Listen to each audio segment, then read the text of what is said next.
नमस्कार मित्रांनो. आपण दररोज जीवनात खूप गोष्टी बघतो, पण काही दिवस असे असतात जे आपल्याला काही शिकवून जातात, काही प्रेरणा देतात आणि काही आपला इतिहास सांगतात. आज आपण बघणार आहोत जुलै महिन्यातील महत्त्वाचे दिनविशेष, जे फक्त कॅलेंडरवरील तारीख नाही, तर प्रत्येक दिवस एक नवीन संधी आहे स्वतःला सुधारण्याची आणि पुढे जाण्याची. लक्षात ठेवा, यश मिळवायचे असेल तर मोठ्या गोष्टीपासून नाही, तर छोट्या छोट्या प्रयत्नांपासून सुरुवात करा. प्रत्येक दिवस तुमच्या स्वप्नांना एक स्टेप जवळ घेऊन जातो. चला तर मग सुरू करूया जुलै महिन्यातील या प्रेरणादायी आणि महत्त्वाचे दिनविशेष. तर बघा, पहिलं आहे 1 जुलै. 1 जुलैला आपण राष्ट्रीय डॉक्टर दिन बनवतो, जे आपल्याला डॉक्टर्सचा सन्मान करण्यासाठी साजरा केला जातो. हे दिवस आपल्याला या गोष्टी लक्षात ठेवायला सांगतात की डॉक्टर्स आपल्या जीवनासाठी देवासारखे काम करतात. त्यांची सेवा, त्याग आणि समर्पणाला मनापासून सॅल्यूट. पुढचे आहे 11 जुलै. 11 जुलैला आपण जागतिक लोकसंख्या दिन बनवतो.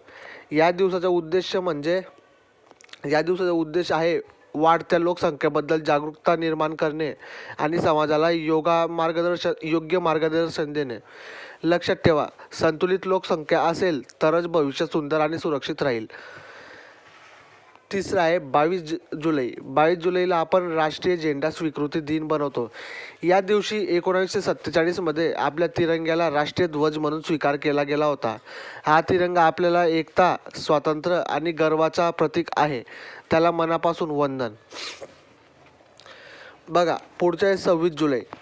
26 जुलैला आपण कारगिल विजय दिन बनवतो. या दिवशी आपल्या शौर्यवान सैनिकांनी कारगिल युद्धात विजय मिळवून देशाचा गौरव वाढवला. त्यांच्या बलिदान, धैर्य आणि देशभक्तीला मनापासून सॅल्यूट आहे. पुढचा आहे 28 जुलै. 28 जुलैला आपण सामाजिक आरोग्य दिन बनवतो. या दिवसाचा उद्देश आहे समाजात स्वच्छता, आरोग्य आणि चांगल्या जीवनशैलीबद्दल जागरूकता वाढवणे.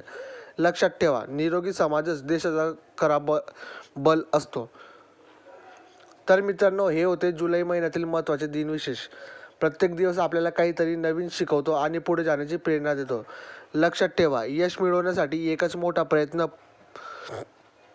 पुरतो नाही, तर दररोज थोडा थोडा प्रोग्रेस गरजेचा असतो.